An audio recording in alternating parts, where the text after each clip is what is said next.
প্রিভিয়ার্স Bangladesh cricket board দুর্নীতি মুক্ত না, সেটাই বুঝালেন আমাদের ফেনীর ক্রিকেটার সাইফুদ্দিন, আমাদের জাতীয় দলের ক্রিকেটার সাইফুদ্দিন। সাইফুদ্দিন রিসেন্টলি এটা পোস্ট করেছে আমাদের যে বর্তমান যে ক্রীড়া মন্ত্রী আসিফ মাহমুদ ইয়ং, সেই আসিফ মাহমুদ কিন্তু এখন বর্তমান বাংলাদেশের ক্রীড়া মন্ত্রী। তার কাছে সাইফুদ্দিন একটা আর্জি জানিয়েছে ফেসবুক পোস্টের মাধ্যমে, সাইফুদ্দিনের ভেরিফাইড ফেসবুক পোস্টের মাধ্যমে।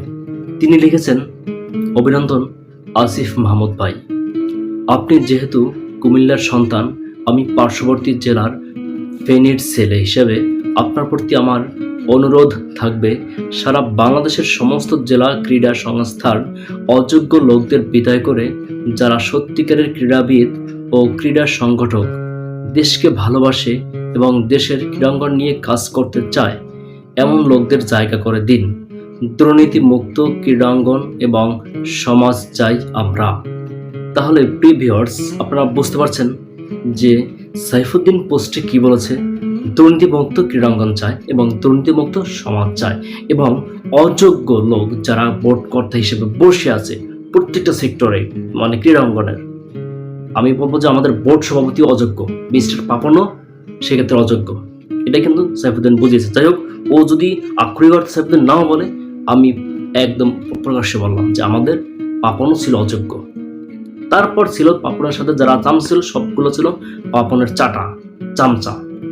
এই যে জালাল ইউনুস, তারপরে এখন যারা আছে যে নান্নু মান্নু, সব হলো অযোগ্য পাপনের চাটা। তো ওরাই কিন্তু বাংলাদেশ দলটাকে ধ্বংস করে দিয়েছে। যারা যারা ভালো ভালো প্লেয়ার, মিরাজ, সাইফুদ্দিন, তারপর হলো ইনামুল হক বিজয়, তারপর হলো আমাদের ইমরুল কায়েস, এদের কিন্তু একদম দলের চান্সই দেয় না, নেয়ই নাই। ওদের চয়েস মতো ওরা লোক নিচ্ছে, হতে পারে সেটা লিগের বা মালের বিনিময়ে, টাকার বিনিময়ে। এইভাবে কিন্তু এই দল এতদিন চালিয়ে আসছে। সেই ক্ষোভের বহিঃপ্রকাশ কিন্তু করেছে আমাদের সাইফুদ্দিন, ফেনীর সাইফুদ্দিন। তিনি কি বলেছেন যে আপনাদের ক্রিকেট বাঁচাতে হলে যারা একদম জেলা পর্যায়ে যারা ক্রীড়া সংগঠক তাদেরকে চেঞ্জ করতে হবে, যারা ক্রিকেট বোঝে না তাদেরকে পরিবর্তন করতে হবে, যারা ক্রিকেটকে ভালোবাসে, দেশকে ভালোবাসে, তাদেরকে বসাতে হবে। মানে দুর্নীতিটা শেষ হলেই আমাদের ক্রিকেটটা সুন্দর হবে, আমরা ভালো একটা ক্রিকেট সমাজ পাবো, ভালো একটা ক্রিকেট প্লেয়ার পাবো আমরা। তা না হলে আমরা কখনোই ভালো ক্রিকেটার পাবো না।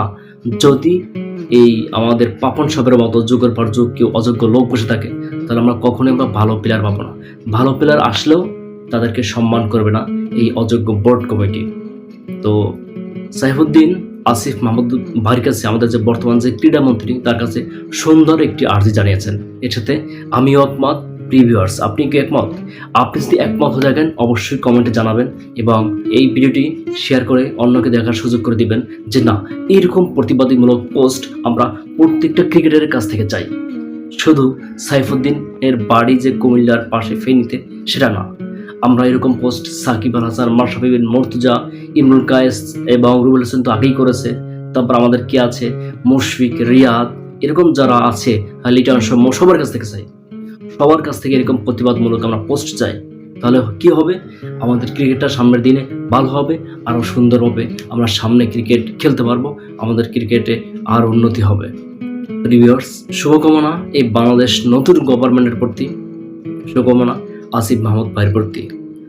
ভিউয়ার্স, ভালো লাগলে অবশ্যই ভিডিওটা শেয়ার করে দিবেন। ভালো থাকেন, আল্লাহ হাফেজ।